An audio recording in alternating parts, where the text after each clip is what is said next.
Hello and welcome to my channel, The Way What Is Truth. Now, something I absolutely have to mention is the absolute miracle of Bruce Van Natta, who was crushed by a logging truck. I think it was all the way back in 2006. Basically, he was working underneath one when one of the jacks that was propping up this huge, big, heavy logging truck gave way, and it literally crushed him across his middle. And he said he literally perhaps had that much of his body left. He described it as if he was being crushed by a blunt guillotine. That's how he described it. Incredible, incredible pain. And as that was happening, his soul left his body.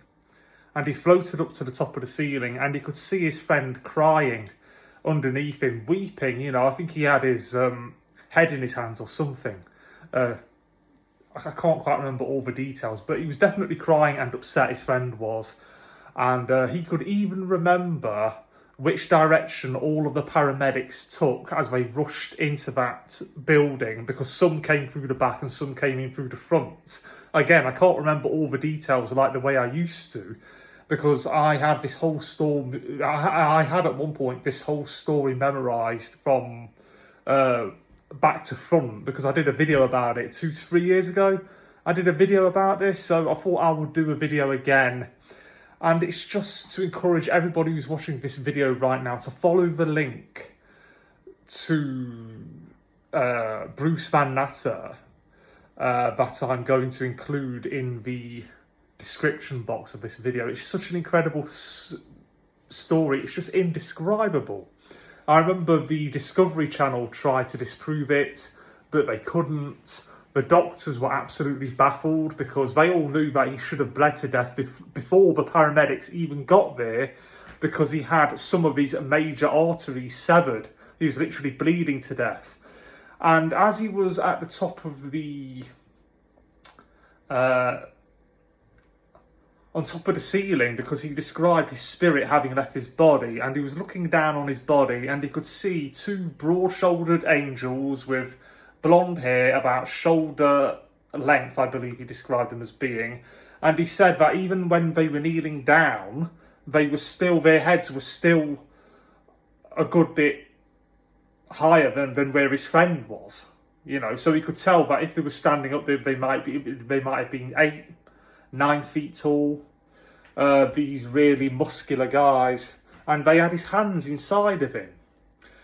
And he said afterwards, it must have been that they were stopping him from bleeding to death, right? Because he could just see their big hands inside of him like that, 2, 1 on either side.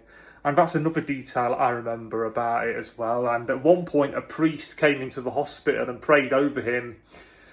And at that point, he thought he was going to starve to death, because his body was not drawing in enough nutrients from his intestines. It's such an incredible story, and I can actually feel myself getting excited when I think about it, because I was so moved by it, and I did so much research into this story, and it has to be one of the greatest examples of a miracle ever in the 21st century. I mean, it has to be the number one. It's got to be one of the greatest examples of a miracle and irrefutable proof and evidence that God exists and his loyal, faithful angels exist. And that guy should have bled to death before the paramedics even got there. Like I said, he had several major arteries severed. He was there for a good long while. He should have only lasted maybe 2-3 minutes. Then he should have died. None of the doctors could figure it out, like I said earlier on, because they were absolutely baffled by it. And the Discovery Channel tried to disprove it as well.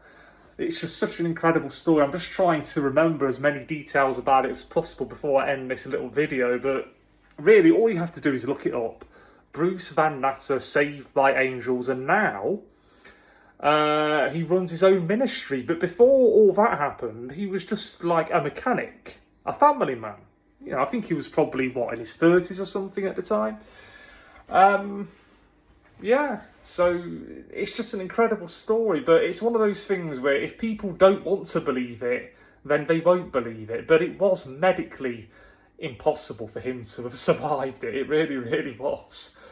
I can remember a little detail, I think, but don't quote me on this by any means, but one of the paramedics that rushed in was a lady who just so happened to be a Christian, and I could be wrong, this could be my imagination, so take it with a pinch of salt, but I think at one point I heard him say that the angel turned his head around to look at her, as if to say he knew that she belonged to God, and then he just, quick glance, then back down like that, back to his mission that he was carrying out by God to save his life. And I believe God saved his life for a reason, so he could do all the good works that he's done. And thanks to Bruce Van Natta's life having been saved, he's done so much great work for the Lord. It's just so incredible. I better stop the video now because I'm just going to babble on and I might get certain details wrong, and I absolutely hate to get details wrong. Okay, so bye bye and take care.